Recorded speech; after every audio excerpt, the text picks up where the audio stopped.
Bismillahirrahmanirrahim. Assalamualaikum warahmatullahi wabarakatuh. Alhamdulillah, assalatu wassalamu ala rasulillah, amma ba'd.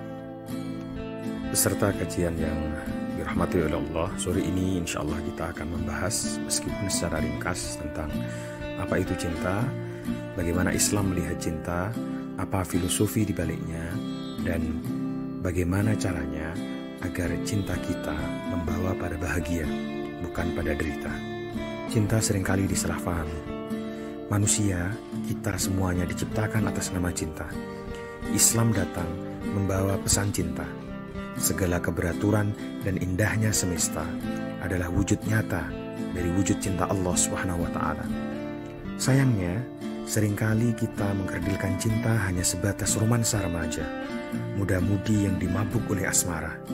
Cinta direduksi sedemikian kerdilnya, sehingga maknanya hanya sebatas syahwat, legalisasi nafsu atas nama cinta.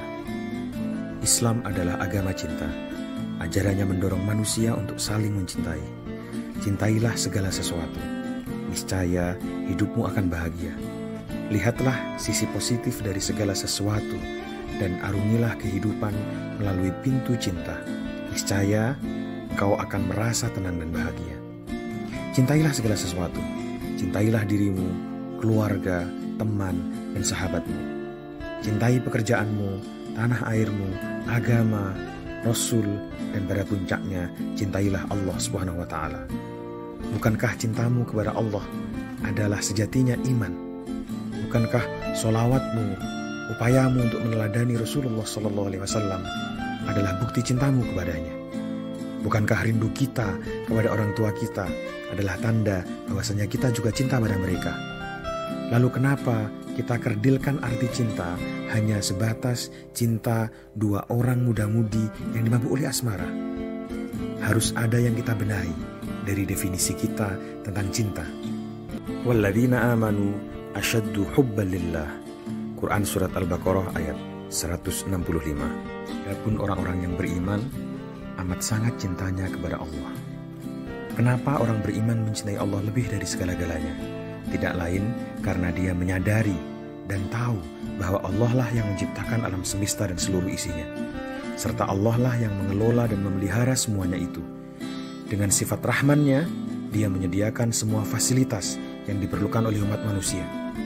Dan dengan sifat rahimnya, dia menyediakan segala kenikmatan bagi orang-orang yang beriman sampai hari akhir nanti. Allah lah yang maha pengasih lagi maha penyayang. Sejalan dengan cintanya kepada Allah, seorang mukmin akan mencintai Rasul dan jihad di jalannya. Inilah yang disebut dengan cinta yang utama.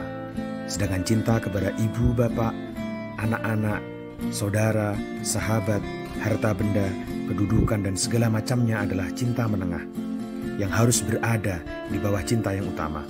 Artinya, segala sesuatu baru boleh dicintai kalau itu diizinkan oleh ajaran agama yang sudah ditentukan oleh Allah dan Rasulnya. Apabila cinta menengah diangkat melebihi cinta utama, maka cintanya akan menjadi hina, tidak ada nilainya. Inilah yang kemudian disebut dengan cinta yang paling rendah. Ada tingkat-tingkatan cinta. Dengan istilah yang pertama adalah al-mahabbah al-ula, yang kedua al-mahabbah al-wusta, yang ketiga al-mahabbah al-adna. Cinta yang utama, cinta menengah, dan cinta yang hina. Bila seseorang mencintai Allah, tentu dia akan selalu berusaha melakukan sesuatu yang dicintainya dan meninggalkan segala sesuatu yang tidak disukai atau dibencinya. Landasan cinta utama inilah yang harus kita jadikan dasar utama untuk mencintai. Selanjutnya, kita akan sedikit membahas tentang apa itu cinta, bagaimana cara memahaminya, lalu bagaimana kita mengikat cinta dan merawat cinta. Cinta adalah kecenderungan hati pada orang yang dicintai, sehingga mendorong untuk melakukan apa saja, berkorban untuk membahagiakan yang dicintai. Atau dengan kata lain, dia akan melakukan apa saja yang dicintai oleh yang dicinta dan meninggalkan apa yang tidak dia suka. Cinta itu adalah akhlak mulia. Jangan pernah kita melihat cinta dari perspektif hawa nafsu dan syahwat saja. Sering orang bertanya, lalu Apa yang membedakan cinta dan nafsu? Indikasinya sederhana. Cinta yang sejati akan membawa kita pada ketaatan, bukan pada maksiat. Maka sering-seringlah bertanya ketika kita menjalin hubungan. Apakah hubungan yang kita jalin membawa kita pada ketaatan, semakin dekat kepada Allah, atau justru sebaliknya, semakin melakukan kemaksiatan dan keburukan-keburukan. Berikutnya, cinta adalah tentang saling, bukan siapa yang paling. Ini yang harus kita fahami bersama. Jangan sampai cinta kita bertepuk sebelah tangan. Contoh yang sangat sederhana. Allah telah memberikan kita segala-galanya. Allah memberikan kita Al-Quran. Kemudian Rasulullah diutusnya untuk menjelaskan dalam hadisnya. Lalu balasan apa yang harus kita berikan kepadanya? Dengan ketaatan atas segala perintahnya dan meninggalkan larangannya. Orang tua kita melahirkan kita, merawat kita, mendidik kita sehingga kita menjadi seperti sekarang ini. Pembalasannya, apa balasan kita? Berbakti kepadanya. Demikian juga dalam cinta antar dua orang manusia. Jangan pernah kita mengorbankan sesuatu kepada orang yang sama sekali tidak pernah melihat kita. Karena cinta adalah tentang saling, bukan siapa yang paling. Cinta itu tentang keseimbangan, bukan tentang siapa yang lebih dari yang lainnya. Seringkali juga ada yang salah memahami. Bila banyak orang yang mendekati kita, banyak orang yang suka dengan kita, menganggap bahwa diri kita adalah idola. Hati-hati, karena idola dan murahan sangat tipis sekali bedanya. Jangan-jangan mereka mendekati kita karena kita murahan. Kita mau didekati oleh siapa saja. Atau jangan-jangan karena sikap kita yang selalu terbuka kepada siapa saja. Maka perbaikilah akhlak, perbaikilah ilmu, perbaikilah kualitas diri. Niscaya yang mendekati adalah orang-orang yang berilmu, berkualitas, dan baik. Maka selalu teguhlah dalam kebaikan. Kamu akan temukan orang yang baik. Jika tidak, kamu akan ditemukan oleh yang baik. Cinta itu bukan menutupi, tapi tentang berbagi. Cinta itu bukan hanya saat suka saja, namun juga saat duka. Kalau masih ada yang kita tutupi, itu bukan cinta namanya. Jangan-jangan itu adalah sandiwara. Banyak yang sok romantis bilang, aku suka hujan. Tapi saat hujan turun, justru dia berlari untuk mencari teduhan. Dia bilang mengagumi mentari. Lantas, kenapa lari di saat terik matahari menyinari? Jangan-jangan orang-orang yang selalu bilang cinta padamu sebenarnya adalah kata pengantar untuk meninggalkanmu. Marilah kita ingat selalu, cinta tidak sekedar kata-kata. Ia membutuhkan makna, ia membutuhkan fakta yang nyata. Cinta juga harus saling memiliki. Kalau tidak bisa kau miliki, ya jangan dicintai.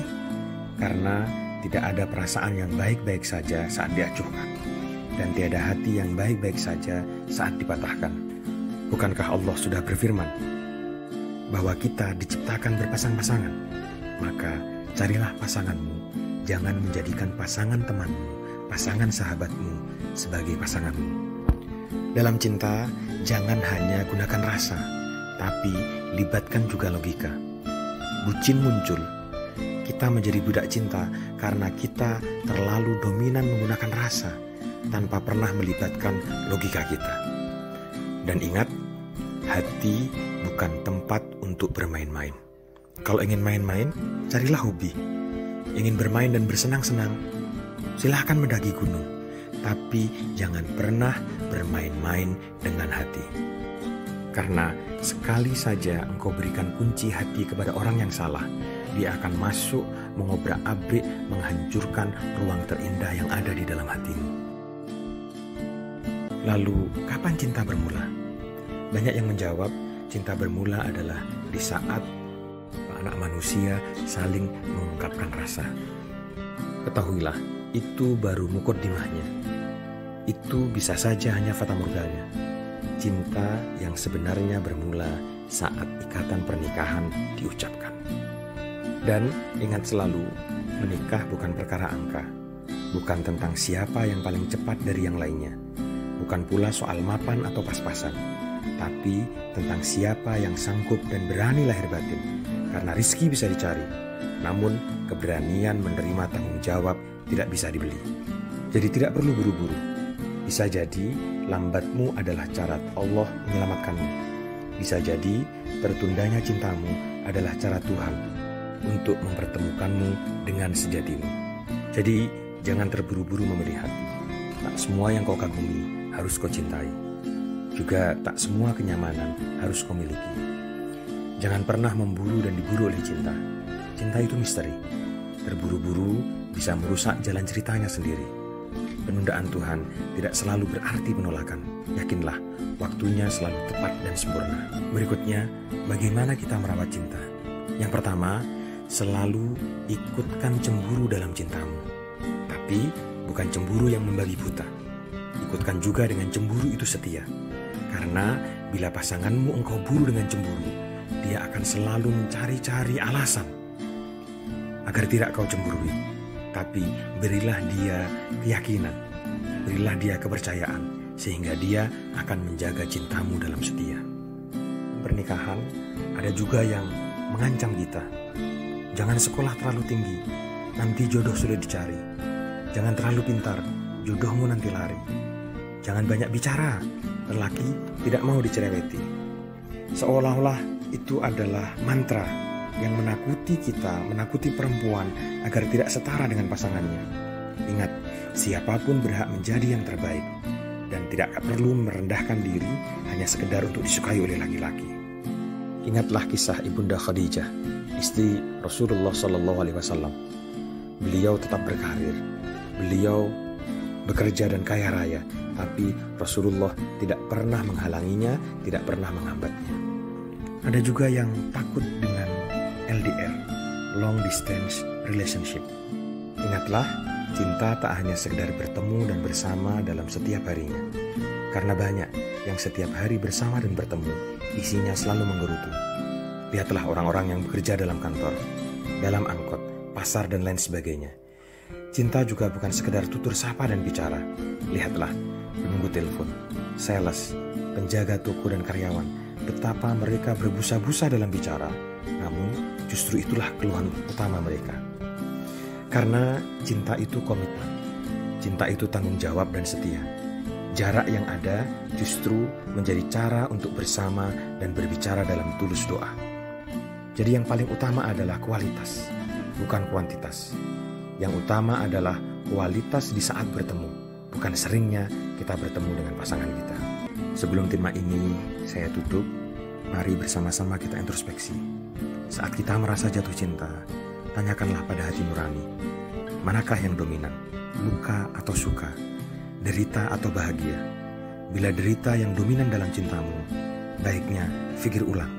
Jangan-jangan itu hanya cinta semu, hanya candu. Karena cinta sejati pasti membawa bahagia, bukan sebaliknya. Dan tak perlu berlebihan memuja cinta pertama. Cinta pertama memang tak pernah mati, tapi ia akan dikubur hidup-hidup oleh cinta sejati.